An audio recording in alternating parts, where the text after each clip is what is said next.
안녕하세요. 사연을 부탁해입니다. 오늘의 사연을 소개하겠습니다. 그날 아침도 저는 팀장님에게 불려갔어요. 김은정 씨는 대체 일할 생각이 있는 사람입니까? 없는 사람입니까? 내가 살다 김은정 씨 같은 사람은 처음입니다. 팀장님은 아침마다 제게 똑같은 잔소리를 했는데 그쯤에서 저는 팀장님의 다음 잔소리가 뭔지 알고 있을 정도였어요. 그런 팀장님의 잔소리에 죄송합니다. 저는 그저 그 말만 반복할 뿐 고개만 푹 숙이고 있었고, 아니 다른 직원들은 하루에 200콜씩 받고 있는데 하루에 50콜도 못 받는다는 게 말이나 되는 소립니까? 내가 계속 지켜볼 거예요. 팀장님이 들고 있던 서류로 탁자를 내리치며 말했고, 저는 슬금슬금 뒷걸음질 치며 죄송합니다 라는 말을 하면서 조용히 그곳을 빠져나왔는데요. 저를 보던 동료들이 은정씨 진짜 대단하다. 어떻게 매일 아침마다 팀장님한테 혼날 수가 있냐? 그러니까 정신 바짝 차리고 일해. 지금 수당도 얼마 못 가져가지 않아? 그 돈으로 생활 유지가 되긴 해? 저를 보며 고개를 절레절레 흔들었어요. 저는 콜센터에 근무 중이었고 그곳은 하루에 몇 콜을 받는지가 굉장히 중요했어요. 그 콜의 개수로 매달 월급이 바뀌었으니까요. 하지만 저는 성격이 냉정한 편이 아니라 남들처럼 모질지를 못했기에 딱한 사람을 보면 그냥 지나치지를 못했어요. 그러니까 그냥 항상 헤헤거리며 웃기만 할 뿐 싫은 소리도 잘 못하는 그런 성격입니다. 그런 제 성격을 주변 사람들은 굉장히 싫어했는데 일을 하는 데 있어 냉철하지 못하고 항상 감정적으로 행동을 했으니까요. 그런 제 모습에 오랜 제 친구도 항상 답답해했는데 너 그러다가 돈을 언제 모으려고 그래? 우린 다른 사람들보다 훨씬 불리하단 말이야. 그러니까 정신 똑바로 차려 라며 제게 쓴소리를 하곤 했지만 친구가 제 걱정이 돼서 그런다는 것을 너무나 잘 알고 있었기에 그러게 다른 사람들은 다 되는데 난 왜 그렇게 그게 안 되는지 모르겠어. 그냥 사람들 얘기 듣고 있다 보면 안 됐고 안쓰럽고 그래서 마음이 아파. 특히 연세 많으신 분들이 전화해서 계속 말을 하면 매몰차게 끊지를 못하겠어. 제가 풀이 죽은 채 말을 했지만 은정아, 근데 다른 사람들은 다 하잖아. 그러니까 너도 할 수 있어. 너나 나나 빨리 돈 벌어서 이 반지하 월세방 벗어나야 할 거 아니야. 그러니까 너도 정신 차려. 알겠어? 내가 너 때문에 잠이 안 와. 우리가 은옥이처럼 얼굴이 예쁜 것도 아니고. 친구 지희가 말끝을 흐렸는데 저의 제일 친한 친구 지희는 항상 제 걱정을 했어요. 지희와 저는 같은 보육원 출신입니다. 우리 둘은 나이도 같았기에 항상 서로를 챙겼고, 아니죠. 지희가 오히려 저를 돌봤다고 해야겠네요. 지희는 마치 언니처럼 항상 저를 챙겨줬고 성인이 돼서 보육원을 나올 때도 저는 선택의 여지 없이 지희를 쫄래쫄래 따라갈 수밖에 없었는데 그런 제가 귀찮았을 텐데도 지희는 한결같이 저를 챙겨주던 하나밖에 없는 친구이자 가족과도 같은 존재입니다. 원래는 저와 지희 그리고 은옥이 이렇게 셋이서 단짝이었어요.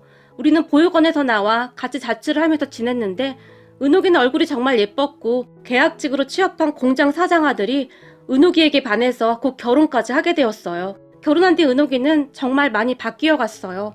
명품백도 아무렇지도 않게 샀고 옷도 백화점에서 좋은 옷들만 사서 입었어요. 그렇게 은옥이는 우리와 어울릴 수도 없는 존재가 되어갔고 간혹가다 만나더라도 니들 거기서 얼마나 버냐? 평생 그렇게 살아봐야 지하세방 벗어나기도 힘들어. 어쩌냐? 난 다시 거기서 지내라고 하면 단 하루도 못 지낼 것 같아. 그 방 아직도 바퀴벌레 나오지. 도대체 거기서 어떻게 사냐?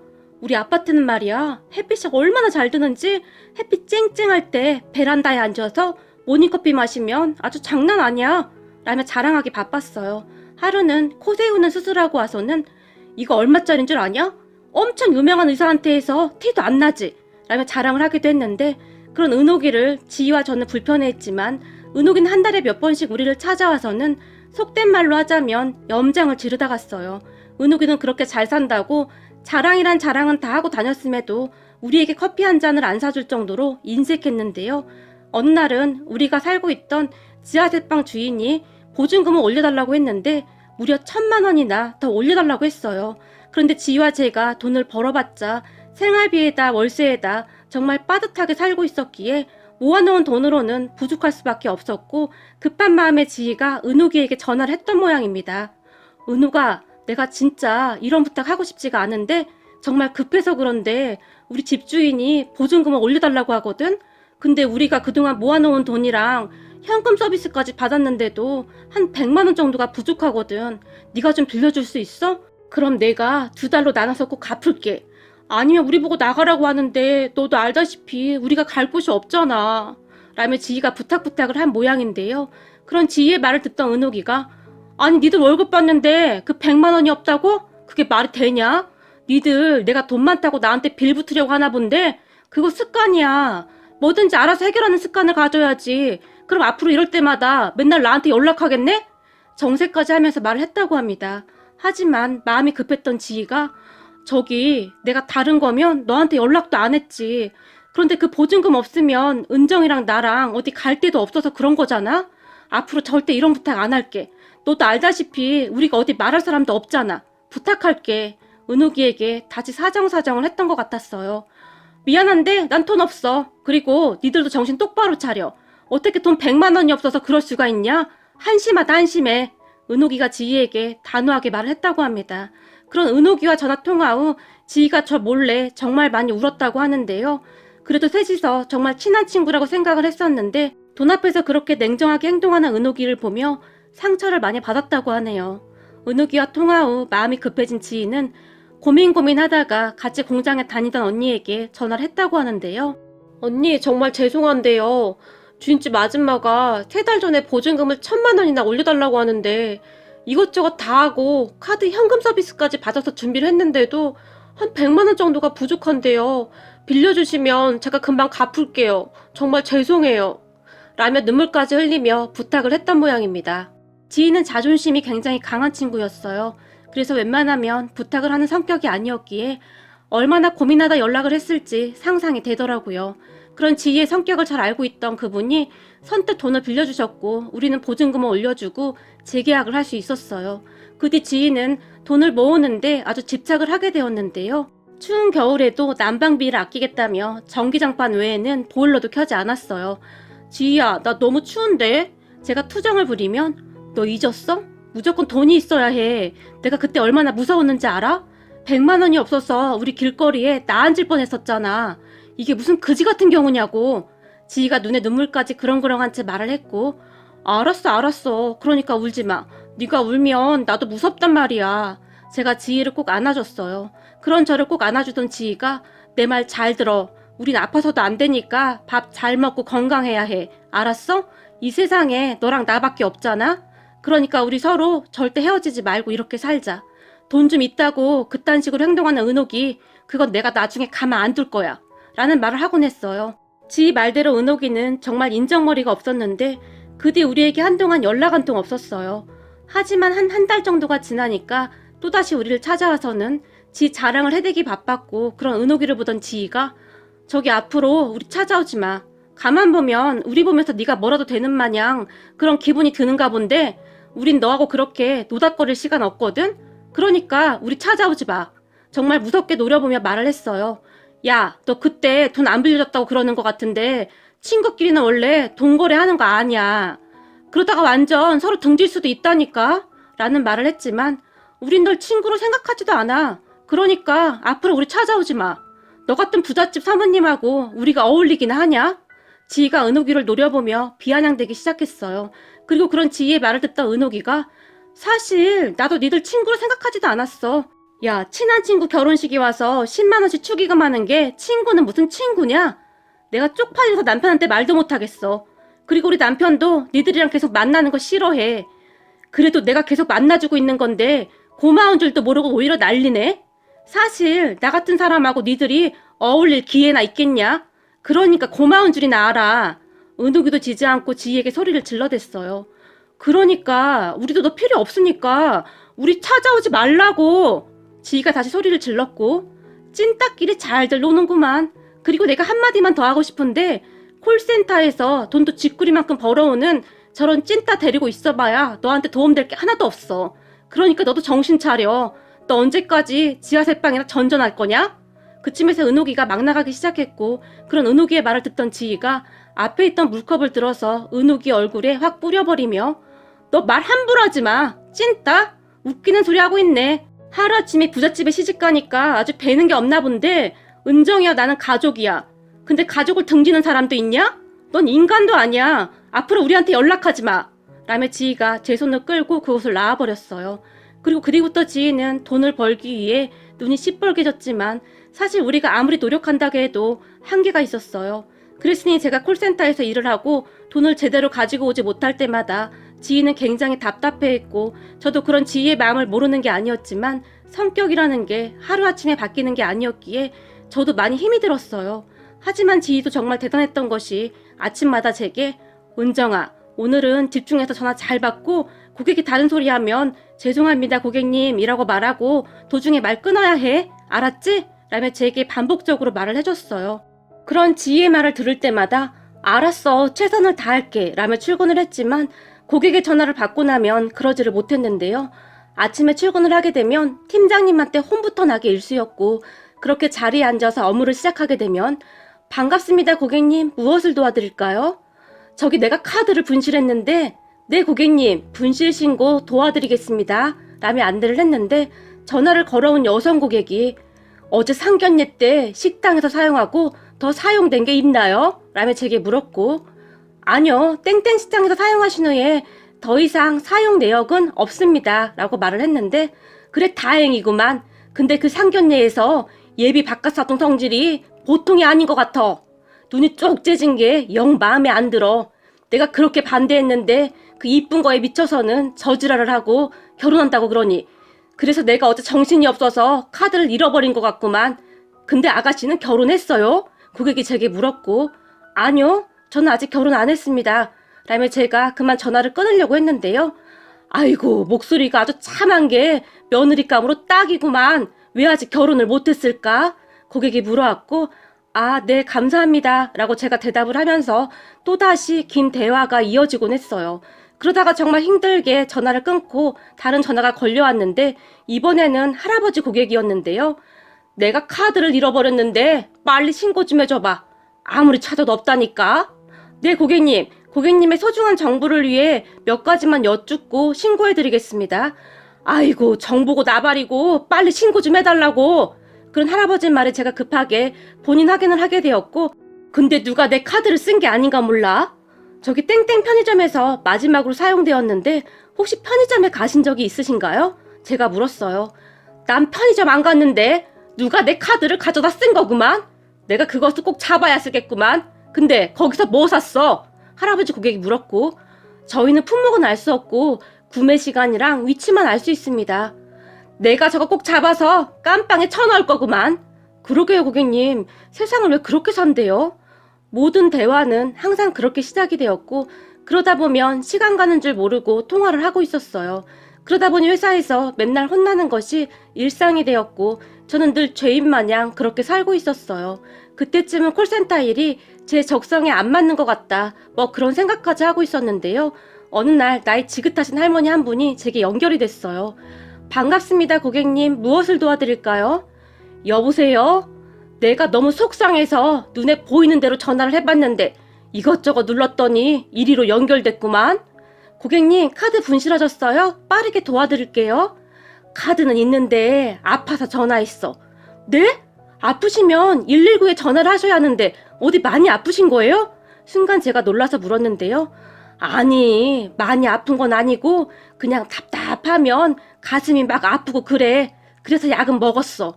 정말 다행이네요. 그럼 병원 안 가보셔도 되는 거예요? 혹시 많이 아프시면 꼭 병원에 가셔야 해요. 그 할머니 고객이 걱정이 돼요. 제가 다시 한번 당부를 했어요. 괜찮어. 근데 아가씨는 참 친절하네. 성격이 원래 그런가 봐요. 그래서 흐리멍텅하다고 맨날 혼나요. 아니 이렇게 착한 아가씨를 누가 혼내 그래.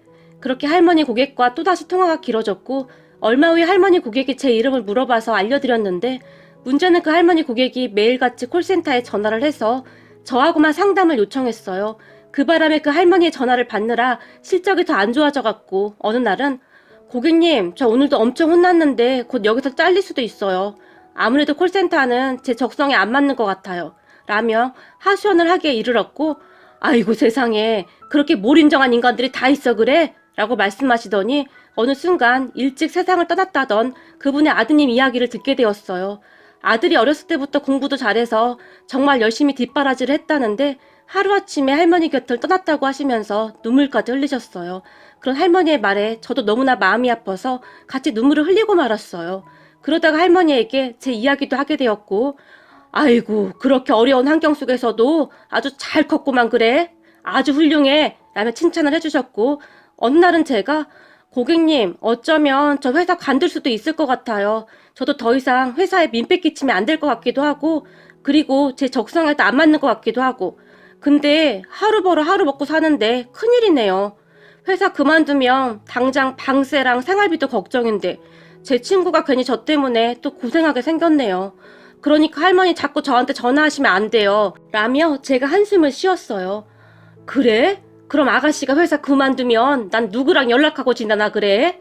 혹시 모르니까 아가씨 휴대폰 번호 좀 알려줘봐. 라며 할머니가 물었고, 그런 할머니 고객이 안쓰럽기도 해서 제가 원래는 절대 제 휴대폰 번호 알려드리면 안 되는데 할머니한테만 특별하게 알려드릴게요. 라며 제가 번호를 알려드렸고, 그래 알았어. 내가 비밀 꼭 지킬게. 라며 할머니가 엄청 좋아하셨어요. 그리고 얼마 후 저는 회사에 퇴사하겠다고 말을 했고, 그래 잘 생각했어. 이건 회사를 위해서도 은정씨를 위해서도 아닌 것 같다. 이쯤에서 관두자. 나 너무 원망하지 말고. 팀장님이 말을 했고 저는 결국 회사를 관뒀어요. 그렇게 집에서 일자리를 찾아보고 있었는데 휴대폰이 울려서 전화를 받았더니 그 할머님이었고, 내가 전화해보니 회사 관뒀다고 하던데 며칠 동안 휴대폰을 왜 안 받는 거야? 내가 얼마나 답답했는지 알아? 할머니가 제게 물었어요. 그런 할머니에게 저기 그게 제 친구가 지금 화가 아주 많이 났거든요. 빨리 돈 벌어서 지하세방 벗어날 생각이었는데 제가 회사 그만둬서 지금 엄청 심란해 보여요. 그래서 저도 눈치를 봐야 해서요. 이제 저 어떡해요? 우리 정말 하루하루 먹고 살기 힘든데? 말을 하던 순간 제가 그만 울컥했는데요. 어느 순간 제가 할머니에게 하소연을 하고 있었고, 죄송해요. 그냥 답답해서 그랬어요. 근데 저는 할머니랑 통화하면서 사실 좋았어요. 처음으로 가족이 생긴 것 같은 그런 기분이었어요. 내가 괜히 미안하네. 나 때문에 그렇게 된 것 같아서. 사실 나도 많이 외로웠었는데 요즘 기분이 많이 좋아졌어. 그래서 말인데 우리 언제 한번 만날까? 난 지금도 시간 괜찮은데. 할머니가 제게 물었어요. 할머니, 전 지금 하루 종일 일자리 구하고 있어서 바빠요. 죄송해요. 제가 빨리 일자리 못 구하면 제 친구가 엄청 고생해야 해서요. 제가 어렵게 거절했지만, 그러니까 날 만나야 한다니까 라며 할머니가 제 위치를 물어봤어요. 그래서 제가 할머니에게 저희 집 위치를 말했는데 잠시 후 할머니한테 다시 전화가 걸려왔고, 밖으로 나와봐. 밥 안 먹었지? 밥 먹으러 가자. 라고 말을 했어요. 그렇게 제가 뻘쭘하게 밖으로 나왔는데요. 아가씨가 은정이구만. 안녕하세요. 실물로 뵙는 건 처음이네요. 제가 허리 숙여 인사를 했는데, 그래 반갑구만. 우선 내 차 타고 밥 먹으러 가자. 라며 제 팔을 잡아 끌었어요. 그런 할머니를 자세히 보니 전화로 통화할 때와는 사뭇 다른 분위기였어요. 옷차림도 상당히 고급스러운 느낌이었고 목에 단아한 스카프를 두른 모습을 보며 제게 넋두리를 늘어놓던 그 할머니가 맞나 의심이 될 정도였어요. 순간 저는 어리둥절한 채 멍이 할머니를 따라 차에 올라탔는데요. 그렇게 저는 할머니와 식사를 하면서 정말 많은 대화를 나눴는데요. 이제 어떡해요. 제 친구가 엄청 화가 나서 저랑 말도 안 하고 있어요. 제가 심각한 표정으로 말을 했어요. 그런 제 말을 듣던 할머니가 친구가 그렇게 착한가? 제게 물었고, 네, 엄청 착해요. 얼마 전에 방 보증금 때문에 그 친구가 현금 서비스까지 받고 일하는 공장 언니한테 돈까지 빌려서 보증금을 올려줬거든요. 저 때문에 엄청 고생하고 있어요. 아주 좋은 친구구만. 할머니 얼굴에 미소가 번졌고 잠시 할머니가 저를 다시 집까지 데려다주고 가셨어요. 그런데 제가 할머니 차에서 내리는 모습을 보던 친구 지희가 야, 너 뭐야? 네가 왜 그 차에서 내려? 너 뭐 이상한 짓 하고 다니는 거 아니야? 라고 불같이 화를 내면서 내가 항상 뭐라고 했어? 우리가 돈은 없지만 항상 떳떳하게 살아야 한다고 했지. 너 근데 지금 이게 뭐 하는 짓이야? 지희가 흥분한 채 제게 쏟아내버렸어요. 아니야, 그런 거 아니라니까. 그 콜센터에 맨날 전화하던 그 할머니가 여기 놀러 오셨어. 라며 제가 지희의 눈치를 보며 말을 했고, 뭐? 너한테 맨날 전화했다던 그 할머니? 응, 그 할머니가 밥 사준다고 해서 잠깐 나갔다 온 거야. 근데 그전에는 계속 일자리 알아보고 있었어. 진짜야. 제가 잔뜩 주눅이 든 채 친구를 바라봤는데요. 근데 저 차가 그 할머니 차가 맞는 거야? 친구가 제 말을 듣는 둥 마는 둥 하며 제게 다시 물었고, 그런가 본데? 운전해주시는 분도 따로 있더라고. 너 저 차가 얼마짜리 차인 줄 알고는 있는 거야? 친구가 놀란 채 제게 다시 물었어요. 아니? 근데 비싼 차겠지 뭐? 아내도 엄청 좋아. 나 저런 차 처음 타봤잖아? 라며 제가 신나서 친구에게 말을 했고 친구는 그저 어리둥절한 표정으로 저를 바라볼 뿐이었어요. 그리고 그 뒤에도 할머니는 저를 매일 찾아오다시피 했고 그런 할머니를 보며 할머니, 저 취업 좀 하고 만나면 안 될까요? 지금 제 친구 눈치가 보여서요. 저도 제 친구가 다니는 공장에 들어갈 수 있을 것 같아요. 이번에 한 사람이 나갔다고 해서 면접 보러 갈 것 같아요. 라며 제가 신나서 말을 했는데요. 공장에서 얼마나 버는데? 할머니가 나지막하게 물었고 그야 뭐 콜센터보다는 많겠죠? 콜센터는 정말 저랑 맞지가 않았거든요. 라며 제가 배시시 웃었어요. 그 친구도 한번 보고 싶으니까 시간 한번 맞춰봐. 한번 보자꾸나. 내가 만남 밥 사줄게. 네? 제 친구도요? 근데 그 친구가 만나보려고 할지 모르겠네요. 워낙 의심이 많은 친구라서요. 라고 말을 했지만 할머니는 막무가내로 약속을 잡으라고 했어요. 그렇게 제가 친구를 설득해서 할머니를 만나게 되었는데 할머니가 우리를 보며 니들 우리 집으로 들어와라. 니들 지금 지하세방 얼슷한다며? 할머니가 우리에게 물었고 그 말에 제 친구가 도대체 우리한테 왜 그러시는 거예요? 은정이 말로는 세상에서 하나밖에 없는 가족이 친구 지희라고 하더구만.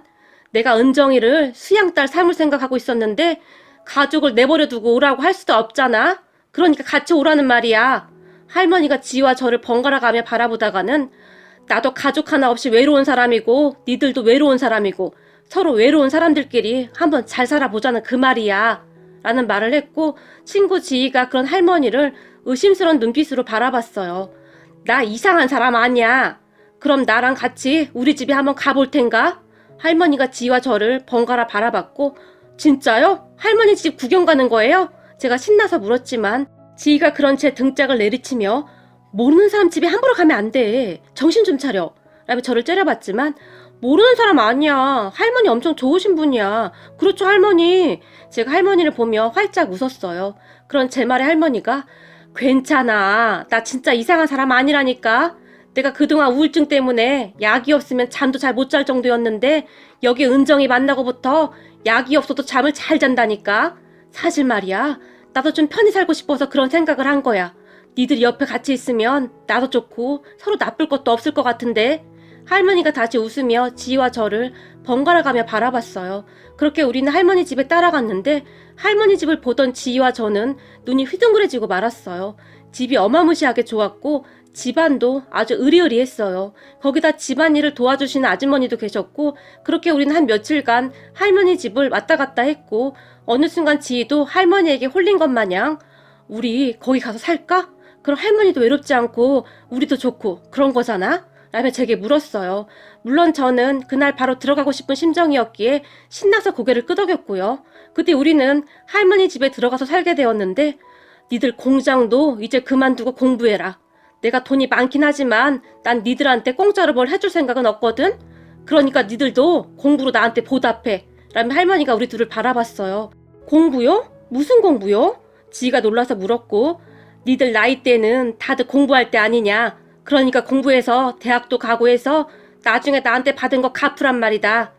근데 저희는 공부 잘 못하는데? 제가 조용히 대답했어요. 못할 게 뭐가 있어. 하면 다 하는 거지. 라고 할머니가 말했고 지희가 할게요. 저 하고 싶어요. 은정이랑 저도 안 해봐서 그런 거지. 잘할 수 있어요. 라고 말을 했는데 그 순간 지희의 눈에는 눈물이 맺혀 있었어요. 그렇게 우리는 할머니의 지원 아래 공부를 시작했고 나름 열심히 공부를 해서 얼마 후에 경기도 인근 대학에 입학을 했어요. 대학에 입학하고 나서도 할머니와 많은 시간을 가졌고 할머니도 하루하루 달라졌어요. 할머니 집에서 일하시는 아줌마 말로는 항상 우울증에 시달리던 할머니가 정말 많이 좋아졌다며 감탄까지 했어요. 그리고 지희와 저도 정말 많이 변해갔는데 뭔가 자신감도 생겼고 무엇보다도 우리에게 든든한 보호자가 있다는 것에 참 많이 행복했어요. 그렇게 우리는 대학에 가서 친구도 사귀면서 SNS에 사진도 올렸는데 어떻게 알았는지 우리의 SNS를 보던 보육원 동기 은옥이에게 연락이 왔는데요. 니들 뭐냐? 대학 갔냐? 라며 은옥이가 놀라워했어요. 그러게 우리 대학도 갔고 이제 단칸방에서도 안 살아. 지희가 자랑하듯이 말을 했는데 니들 뭐 이상한 짓거리 했지? 그렇지 않고서야 니들이 어떻게 그렇게 살아? 이상한 짓거리 같은 소리하고 자빠졌네. 얼마 전에 은정이는 할머니를 찾았거든. 근데 엄청 부자시더라고. 그래서 할머니가 우리 둘 다 대학도 보내주고 그런 거야. 니네 남편보다 훨씬 부자니까 걱정하지 마. 라며 지희가 은옥이를 비웃었어요. 뭐? 은정이 할머니가 살아계셨는데 그동안 왜 안 찾았던 건데? 그걸 우리가 어떻게 알아? 지금이라도 찾았다는 게 중요한 거지. 그리고 또 앞으로 우리한테 연락하지 마라. 그때 네가 네 입으로 그랬잖아. 레벨 맞는 사람들끼리 지내하는 거라고. 너는 이제 우리랑 레벨이 맞지 않거든. 이라며 전화를 끊어버렸어요. 그런 지희를 보며 너 왜 거짓말하고 그래? 우리 할머니를 찾다니. 제가 놀라서 물었는데요. 그냥 다른 설명하기 복잡해서 그런 거야. 그리고 그래야 은옥이 그게 배 아플 거 아니야. 지금쯤 배 아파서 잠도 못 잘 거다. 난 그때가 잊혀지지가 않는다. 돈 100만 원만 빌려달라니까 그렇게 매몰차게 거절할 수가 있어? 라며 씩씩거렸어요.